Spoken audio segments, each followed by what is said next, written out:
Israelites from making the Holy of Regulars to Jerusalem and disobeyed his father. Instead, he sent them on their way with a blessing. When he was about to die, Hashem said, all Israel shall make Hesed for him and bury him. For he only of your own shall come to the grave. Because with their spouse and good Okay. Hashem Elokeinu Yisrael.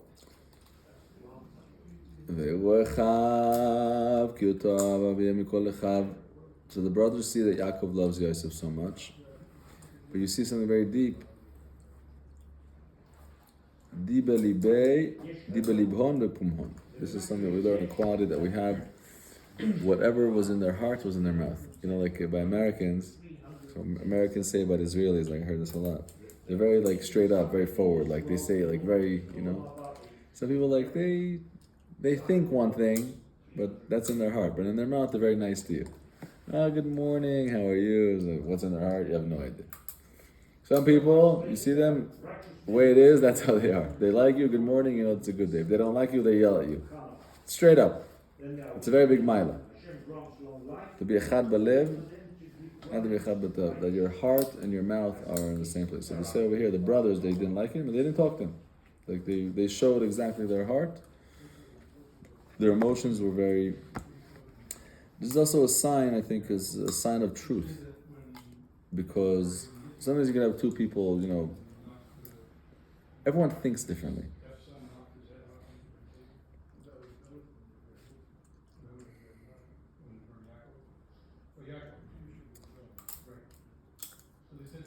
But when a person is in a place of truth, then their mouth and their heart are in the same place.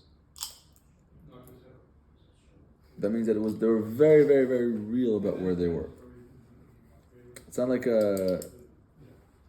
when you're so sure about something, then you're sure about it to the point that it's like your mouth. It's like you're sure about it. So now, in the Pshat we learned that Yosef was telling them dreams, but we see really that he was telling them deep techacha in the dreams. He says, this is what the Nevi'im are going to be telling you guys. Shim'una et asher Hashem omer. He's telling them, he's saying, Shimuna chalom. Listen to these dreams that I had. He tells them, Shimuna. But he was saying Shimuna, he's not saying about myself. He's saying the Nevi'im for years are going to be telling you guys, Shimuna. Listen. He says, you guys are gathering fruit and I'm gathering fruit. Your fruit rots and my fruit stands. הנה כמה אלומתי, אמר רב לוי רב אחא, בלוי אמר, עתידים אתם לעשות אילמים לפני עגליו של ירבעם. So Yeravam ben Nevat, we learned this a couple weeks ago, Yeravam, we did it a couple months ago, exactly a month ago, it was the Yom Tov of Tesvav Cheshvan, was the Yom Tov of Yeravam ben Nevat. We learned that Yeravam ben Nevat was the king at the time of the splitting of the kingdom between the kingdom of Yehuda and Israel. Shlomo HaMelech, after Shlomo HaMelech, the kingdom of Am Yisrael was split into two kingdoms, Rechavam and Yeravam. And Yeravam was the king over the rest of the Shvatim, and Rechavam was the king over Yehuda, over Melech Yehuda. And Yeravam and Nevat did not want the Yidden to go up to Yerushalayim, because if they all went to Yerushalayim to go up to the Beis HaMikdash, then everyone's going to go back to Yehuda. So he made two calves, two agolim, one in Dan and one in Beersheba, and he said, Ele Elohecha Yisrael, and then they one in Bethel, and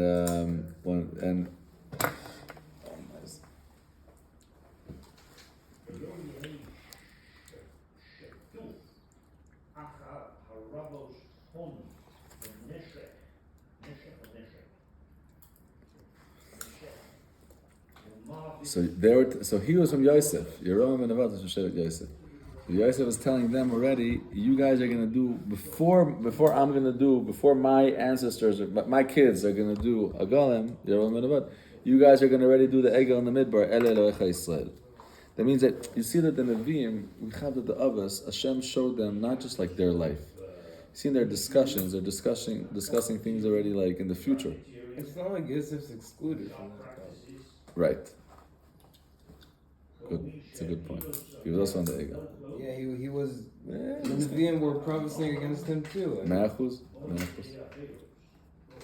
But I guess he was saying this to them as like the first Navi that's like speaking to the nation. If we never had the Nevuas at that time were like, okay, Hashem is speaking, but like within Am Yisrael already discussing like the future politics of us and how we're gonna. This is the beginning of it. Yosef and his brothers is a beginning of an era. It's the beginning of a nation of Am Yisrael. Then I was Avos. And this is the beginning of this nation. And the nation is the struggle of the nation of the brothers with each other. This is really the struggle that we're in. The struggle of Yosef and his brothers. The struggle of Ben Adam Lechaviro. Looking for the brothers. What do we learn, Maishala? We learn that no matter what your brother dreams, if you have a brother that's dreaming, respect his dreams. You never know what another year dreams. You never know. If you look at it, Yosef in himself was like amazed by his dreams. Like seeing his father and his mother like bowing down to him. It was very deep. Figuring out like what's happening. And, like we learn it so we know, we look back, but like imagine it as it's happening. Youngest brother, one of the youngest brothers, suddenly having these deep messages of kingship in the family. When Yehuda was the king, it's clear. Yehuda was a natural king.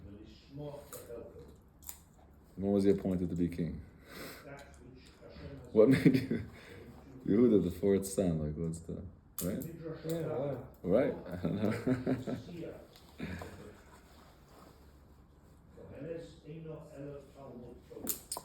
That was the whole attitude of Tamar. That was his whole attitude of David HaMelech, the ability to admit, to be humble. Those are the qualities of greatness that brought me. Yehuda was the first king of Yehuda. The first king of Beis David was Yehuda. And the main quality that brought him his name, which was named Yud Kei Vav Kei, is in his name. So Hashem Mamish put his name in his name full, Yud Kei Vav Kei, straight. Why? And all of us are called Yehudim. We're all called Yehudim because of this deep quality that he had. And this deep quality that he has comes from Leah, Pam Odet Hashem, this inyan of Hoda'ah, of being the fourth, which is the inyan of David. David is the fourth also. Abraham Yitzchak Yaakov, David being the fourth. The fourth is being a certain aspect that completes the whole unit, completes the whole revelation. 1, 2, 3, 4. That's the whole revelation.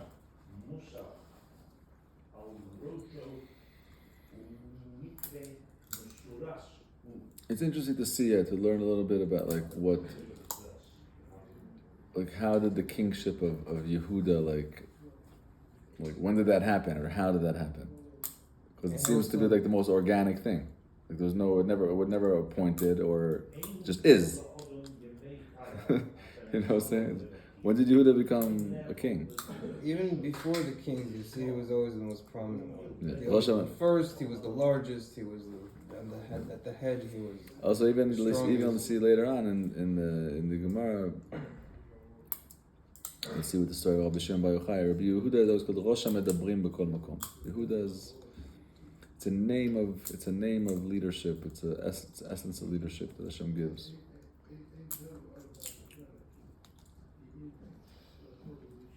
And this is unlike in the secular world where strength is like machoism, muscles and guns and the ability to be tough. Our heroes, which start from Yehuda really is the beginning of all the heroes, is the ability to admit, the ability to be soft. How soft could you be?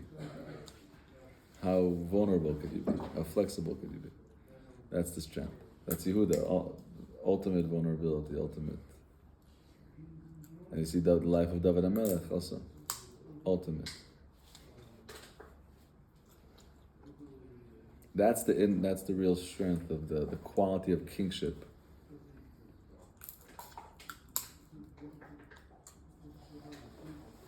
I would ask what's the deeper relationship between Yehuda and Yosef, but that would take up too much time. So Yehuda and Yosef is clear. We have two Mashiachim. We have two Mashiachim and two Mashiachim David, Mashiach ben Yosef. That you're going to see in 2 weeks in Parashat Vayigash Elav Yehuda, where Yehuda approaches Yosef head on, and you see that Yehuda really takes responsibility for Binyamin, for the brothers. Then he really, over there the Zohar speaks about, that's the Mashiach ben David, Mashiach ben Yosef. That's the inyan of Ve'ilishor v'chamor. When Yaakov Avinu comes back from Lavan and he sends Esav a message, he sends a very specific message. He tells him, in the message I have shor v'chamor. I have an ox and I have a donkey. You have millions. Ox and donkey is not talking about. It's talking about shor is Mashiach ben Yosef and chamor is Mashiach ben David. He's telling him, I already have all the strengths that are needed. I'm developed. Yosef was born, Yehuda was born, shor v'chamor. And that's why the Erev Rav, that's the time before Mashiach, is the Erev Rav is called Erev Rav, the Nishanot in the world of Erev Rav, and that's from mixing the irbuv, the mixing of the shor and the chamor, because we know that we're not allowed to plow with two animals together. This is called kilayim, is aser. That means that when I take a shor, when I take this koyach called shor, an ox, and I take a chamor, so in Shemayim these things symbolize two different things legamre. And when I mix them together, it causes an effect that's not wanted in the world. It's not godly, not infinite. And the Erev Rav, they're dafka these inyanim of mixing the shor v'chamor, mixing all these inyanim. That's the time before Mashiach.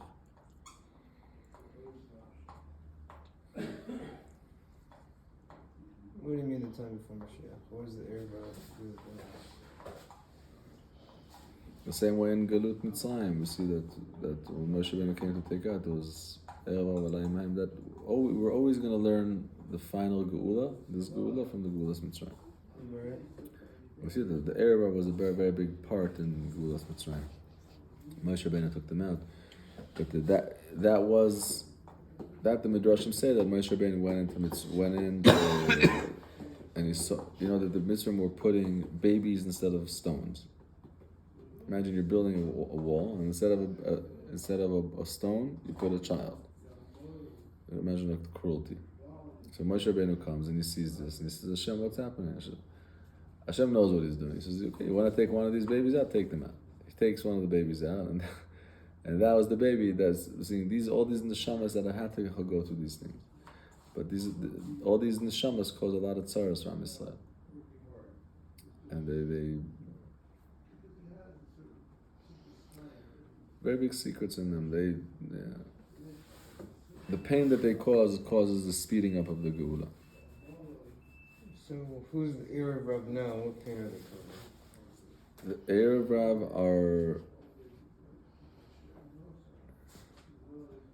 are parts of Am Yisrael that are not,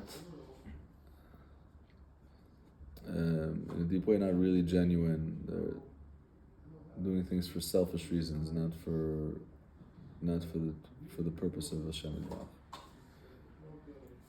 It's a deep sugya. I brought a lot in the Zohar, a lot. The Gaon Vilna speaks about this a lot before Mashiach, a lot. It's brought out a lot. If you want to look it up in the Zohar in Parashat Bereshit, Daf Chaf Hei. It's brought out in many places in the Zohar, but there's one place that the Zohar discusses in the beginning of Bereshit. You could see there's 5 types of Amalek, 5 types of Erev Rav, and discusses who they are. What was that? Yeah. Over there it says that even if a person could be people that seem to be externally like doing everything right, but everything's for selfish reason. It's not to advertise the name of Hashem. It's for their own thing. If a person wants to have a nice big yeshiva, a nice big shul, so he could feel good, so his name could be big, so he could be famous, so he could be this. He's still doing good though. The what? He's still doing good though. Why is that good? If somebody creates proper. yeshiva, For one to that's it. eat And he does it for see the good in all selfish his reasons. There's still people coming there to learn. There's still a whole thing neighbor. going To mean, eat and drink Torah. It's not so simple. Scripture says, "Come eat of my bread." But at the end of the day, he's doing good. It's not so simple. So what, all this mitzvahs that he's getting don't count because Only Hashem knows. A person could be sitting with talis and tefillin all day and he's going to Gehenna every second of his life. Learning What? Torah. A person could be sitting with talis and tefillin and learning Torah all day and he's a ben Gehenna. Nothing to do with spirituality and holiness. Hashem knows in the heart. Hashem knows we see the outside. Hashem yireh levav. But there's concepts that are called it doesn't have to be a bad person. We're not judging anyone. If he wants kavod, doesn't mean he's a bad person. If a person wants covered, He wants kavod, but he's still doing good stuff. okay, so he's just running after covered, no? He's covered. He's not doing anything. What's he doing that's admirable? What does he deserve credit for? He helps people. But what's his motive? I'm saying you're right. We're humans. So I'm saying you're right. But Hashem is looking in your heart and saying, okay, what did you do now? Why are you doing this? What are you doing? I understand that. Yes. Okay. So there's the inyan of helping people. Is helping people even if a person helps for the wrong reason, it's still helping a person. A person gives tzedakah even if it's for the wrong, it's still tzedakah. Even if a person loses money and the ani finds it, it's tzedakah. But if you want to know intentionally what's the right thing. And there's not only that. There's people that it's not just about helping. Just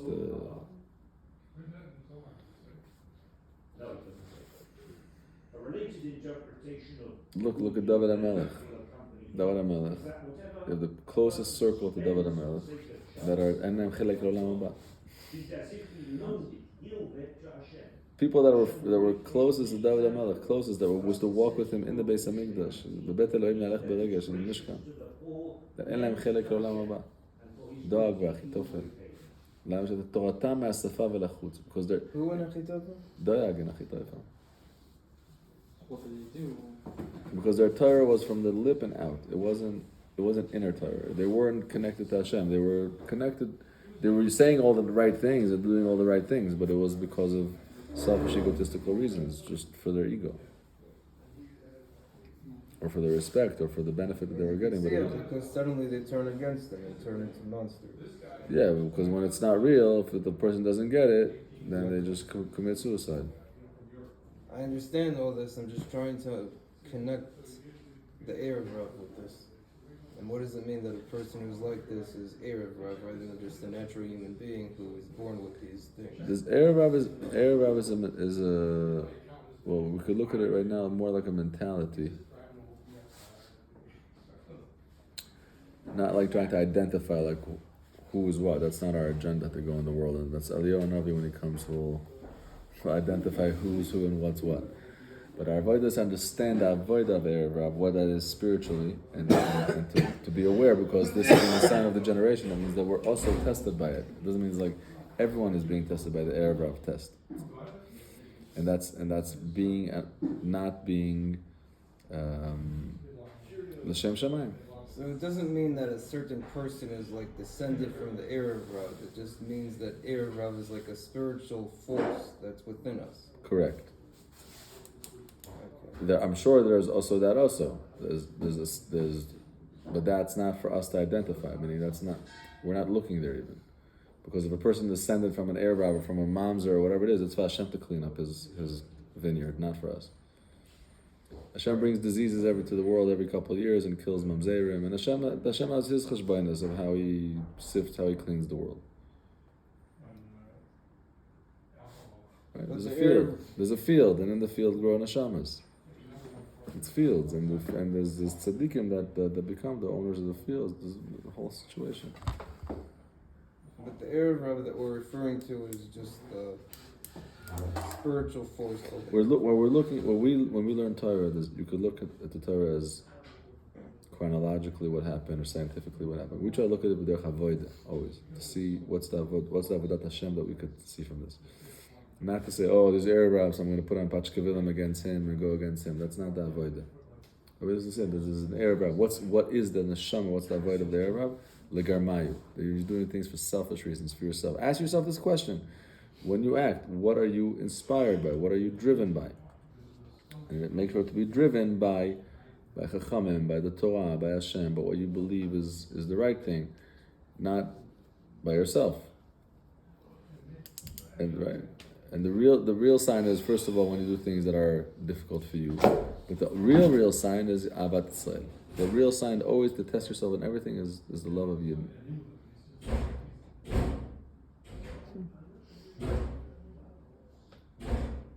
That's exactly what I got thrown off by. Because what? now I'm thinking that maybe some of them are Erev Rav and they're not actually true, and am I supposed to love them, or are they actually... But I'm saying, don't look at that. Don't look at people saying, is this person Erev Rav or not? Right, but that's what I mean. Is there even such a concept that people in our nation are not actually... So that's what I'm saying. It's better to understand it more like a concept. Let's look at it like, I don't want to... Not me, not about you. First of all, my attitude to you should be that you're a Gevald and you're holy and you're special. If they understand general attitude in life, Chidush Aram writes this. He writes that every city needs Chassidus. Every city needs Chassidus. You hear Chaim? He says every city needs Chassidus. He says 2 Chassidim is way too much. 2 Chassidim. 1 Chassid is too little. So every town needs a Chassid and a half.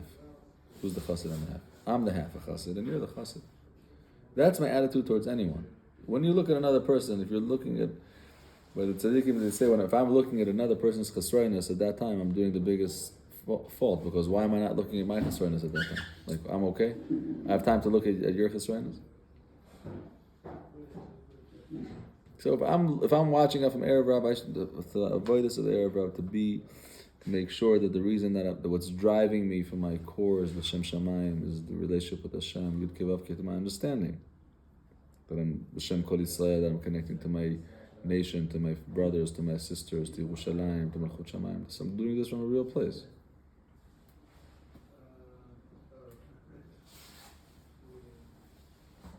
Versus a person can sometimes say, wait, I'm something, and where is it coming from inside myself? Is it pure? Is it really pure? Or maybe not. I'm also human. Maybe there's an Erev Rav, maybe there's Irbuv, maybe there's a mixture, maybe it's not pure, maybe there's selfishness involved. Maybe this great spiritual thing that I'm talking about is really selfishness. It's not always spirituality. I don't know if you remember, but when we spoke before I came here, this is one of the things that was bothering me. Which point exactly is? How you cannot be Erev Rav. And what are you understanding now? Nothing, I'm just saying, it's really the same concept.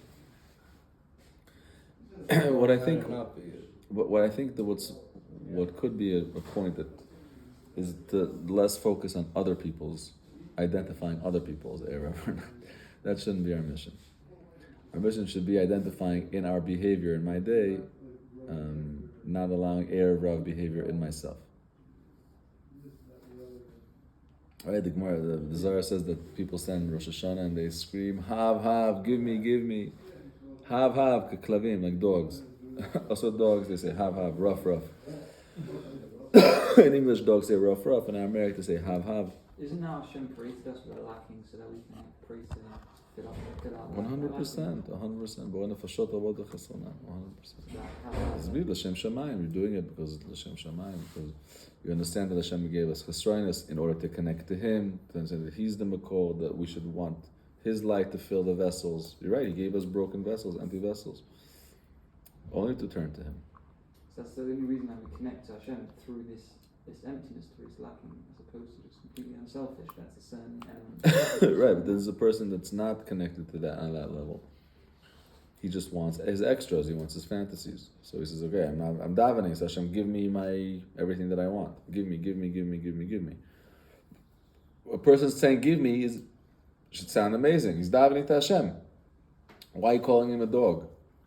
He's taking Rosh Hashanah with the stylus, Hav, give me, barking rough.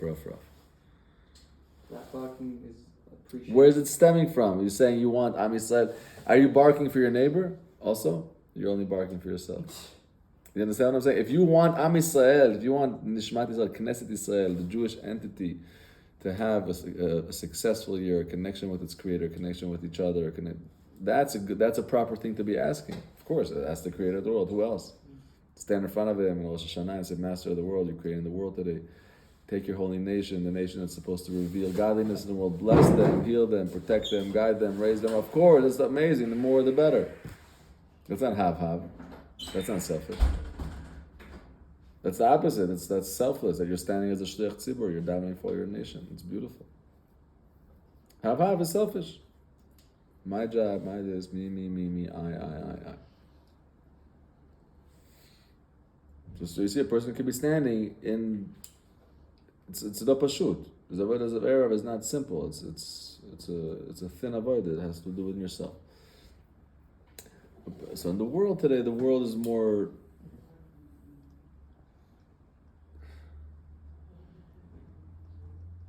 Yeah.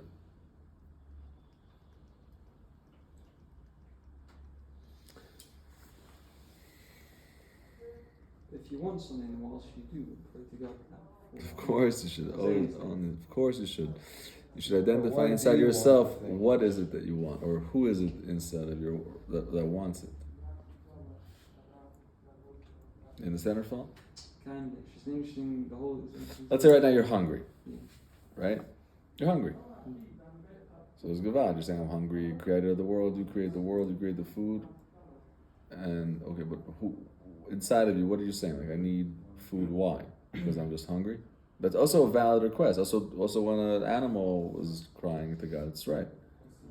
But obviously, it could be a deeper place. You understand? I'm Israel. I'm here to eat, to serve Hashem. To also, when a person eats, simple kavanot achila. You're just eating a sandwich. You could think I'm eating to keep my reality strong, to have energy to serve Hashem, and your whole food becomes a korban. It's a korban. It's different. It's not food. That means that your intention, just where you are. You're right. If you eat, it's not selfish. I can't say you're a horrible person for eating, but how did you eat, or who inside of you ate? Understand? Is it just the body and the selfish that ate, or is it the essence inside of you that ate? If it's the essence that ate, that's great. I think I understand what you're saying. Are you feeding your body or your soul? And that's why I always say that the test is going to be with other people, because with Ahavat Yisrael, if it's the soul that you care about, then aren't you soul? He said, once you identify another team member, same team. If it's you that you're connected to, then you're never going to be saying, okay, you may be nicer to him because of the mitzvah, but it's at the end you're connected to yourself. You're not connected to the essence, to the team. Knesset Yisrael. Okay, we'll do one more small point.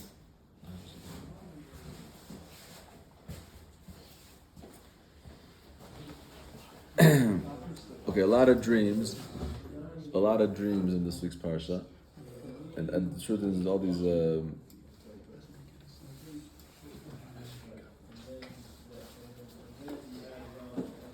Gemara says, "Kol hachalamot olchim achar hapeh." All the dreams go upon interpretation. You have a dream. You wake up in the morning. What should you do? First thing, think of Hashem. What should you do? First thing on your mind, think of Hashem. Think of Hashem. But what did you do as far as the dream? You had a dream. What do you do with this dream? You go, first of all, that day. You should interpret it that day. And you should go to a person that loves you very much. Because the rule of dreams is Kol hachalamot olchim achar hapeh. All dreams go based on interpretation. So whatever I interpret for you, whatever you interpret, that's obviously the interpretation has to interpret the dream. Like the dream is like a riddle, and you're giving suggesting the answer to the riddle, right? You come to me with a dream. What's your dream? You walk in. Wow, I had a dream. I was dead. What is a dream? It's a riddle. You don't know what this is. You had this. It's a question for you. And I wasn't there. I didn't see anything. And I tell you the answer to your riddle. It's a very deep secret. So you have to go to your friend. It's very important to go to your friend because the way a person, the dream, the Gemara asks, the Zohar asks this, is a dream like a letter that wasn't read, Meaning, let's say right now I send you a letter, then I'm gonna come visit you in a month. And you didn't check the post office that week. You just didn't check your mail. Will I still come in a month? Yeah. You just won't know. I sent you a letter. And the letter, what says in the letter is what says in the letter. Whether you read it or didn't read it, doesn't make a difference. Or is a dream based on their interpretation? Meaning, if you don't interpret a dream, nothing will happen. That was the question they asked him in the Zohar.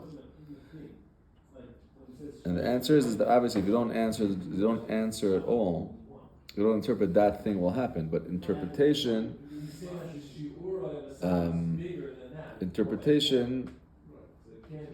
if it's interpreted at the right time, actually that takes that thing and makes the interpretation becomes that thing.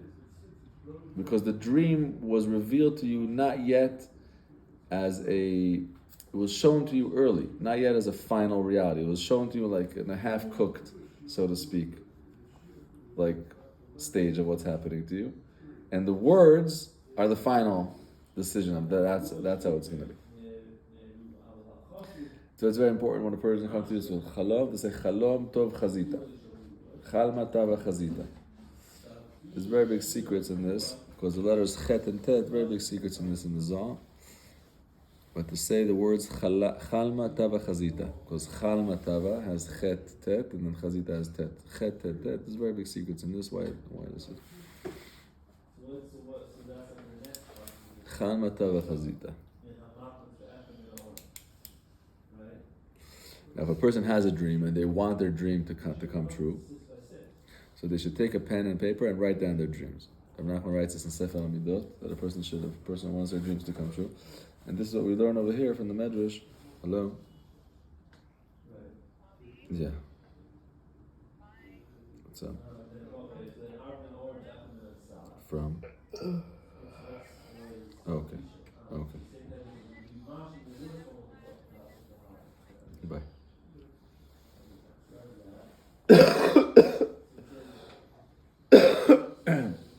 Person wants his dreams. Person wants his dreams to come true. They should write them down. That's what Yaakov Avinu did here. When Yosef told him his dream, Natal Kulmus, he took a pen. He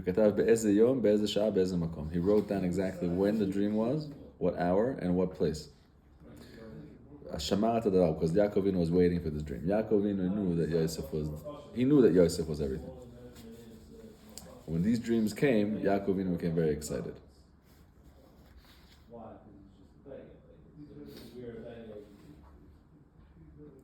Okay, Chazak u'Baruch. What does it mean that Yosef is everything? And if Yosef is the great one, why is Yehuda the king? Who was it, Yehuda or Yosef? There's a lot to learn. The Shvatim is a lot. Moshe is Torah, and Yehuda is Malchus, and Yosef is Yosef, and Reuven is.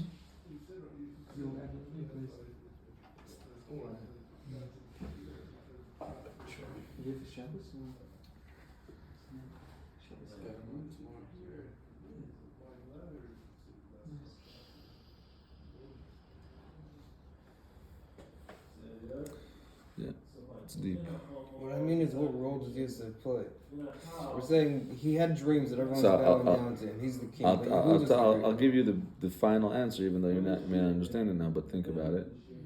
Is that if we look at the development of mankind in the world, who's man?